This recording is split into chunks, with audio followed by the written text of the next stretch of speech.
In tonight's headlines, police block the websites of 2 more virtual asset platforms suspected of fraud. A unionist claims civil servants face pressure over the district council polls, with many feeling they have to vote. And the court orders the winding up of Happy Valley, one of Hong Kong's oldest football clubs.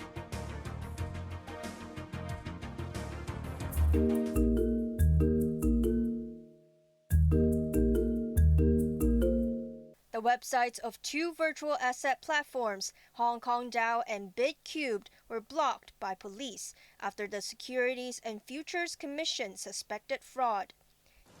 2. 佢聲稱 Hong Kong DAO Damon Zhang, the watchdog's director of enforcement, said Hong Kong DAO sold digital tokens called HKD or Hong Kong DAO on its website. The company reportedly claimed that the SFC approved its license application last year. Digital currency trading platform BitCubed is alleged to have falsely claimed that it's headed by Hong Kong Exchanges and Clearing chairwoman Laura Cha and chief executive Nicholas Agusin. The SFC has not reviewed how much money was lost by investors in the 2 companies. We are now using all the powers we have to conduct investigations and our enforcement actions. We are also working very closely with the police in compacting fraud cases like all this. The securities watchdog has set up a task force with police to study potential risks facing virtual asset trading platforms. Maisie Mok, Cable News.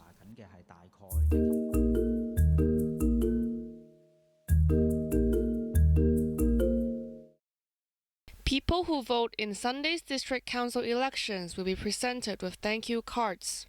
They will also be able to remember the occasion by having their photos taken next to boards featuring election mascots. And a popular cantopop song, Beneath the Lion Rock, has been adapted into a theme song for the polls. The cards and photo spots were designed by civil servants. But as polling day approaches, Leung Chao-ting, chairman of the Civil Service Federation, expressed concern about the pressures government workers might face. He told a radio show that some civil servants are worried that they may be punished if they do not cast their ballot. Leung said some of them have even told their family members to vote.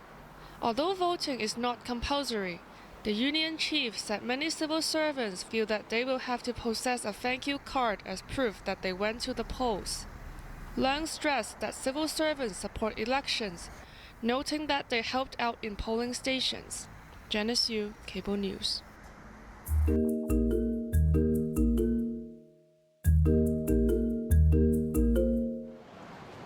People have lined up at community centers across the city to get free tickets for a gala show on the eve of the district council polls. All 4,000 tickets were snapped up. Saturday's outdoor concert, titled Build a Better Community, will be held at the West Kowloon Cultural District and broadcasted live on 7 channels including HOYIBC. This woman said she's looking forward to the Harbourfront Pyrotechnics show at 8 p.m. And this man said the government is well prepared for the elections.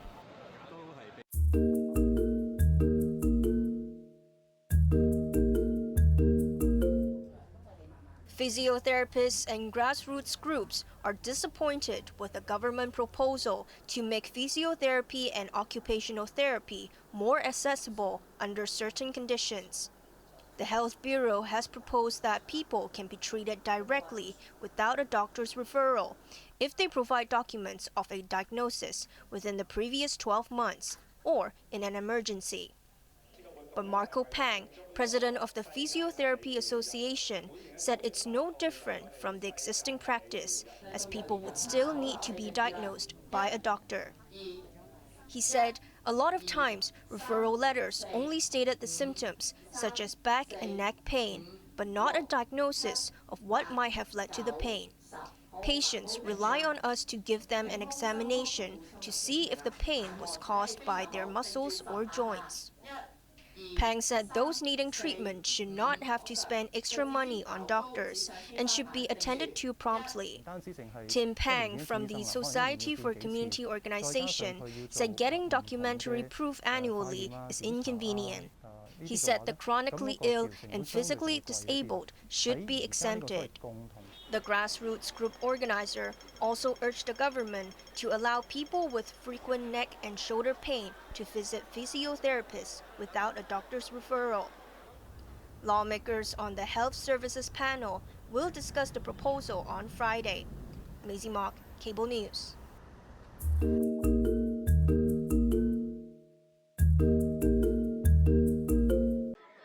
The situation in Gaza is worsening by the hour, as hospitals overflow with Palestinians killed or wounded by Israeli military strikes. Israeli troops have reached the center of Khan Yunis in the south amid fierce fighting with Hamas. More than 16,200 Palestinians have been killed in the past 2 months, and with food, water, and medicines running out, relief officials have slammed Israel's so-called safe zones. They are not scientific, they are not rational, they are not possible. And I think the authorities are aware of this. I think it's callous, I think it's cold, and I think it reinforces the indifference towards children and women in Gaza. And I've seen in hospitals from the south to the north that indifference is lethal. It's heartbreaking and it's confounding.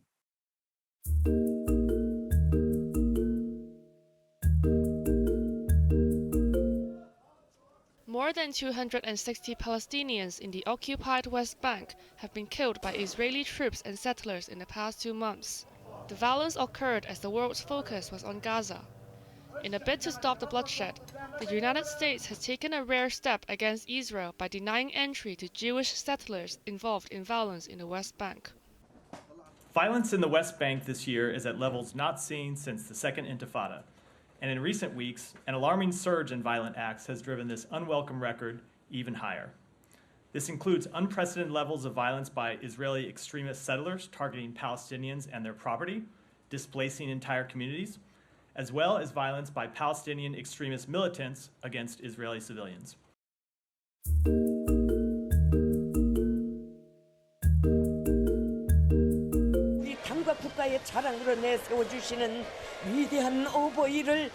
The applause was deafening as North Korean leader Kim Jong-un walked into an auditorium in Pyongyang to address a national conference of mothers. The hundreds of women present gave him a standing ovation as they waited to hear his words. Kim's message was blunt: have more children, he urged the women, saying it's vital to reverse North Korea's declining birth rate. The supreme leader was moved to tears as he admitted for the first time that the country's birth rate is falling. But he pledged to improve good childcare and education to encourage women to bear more children.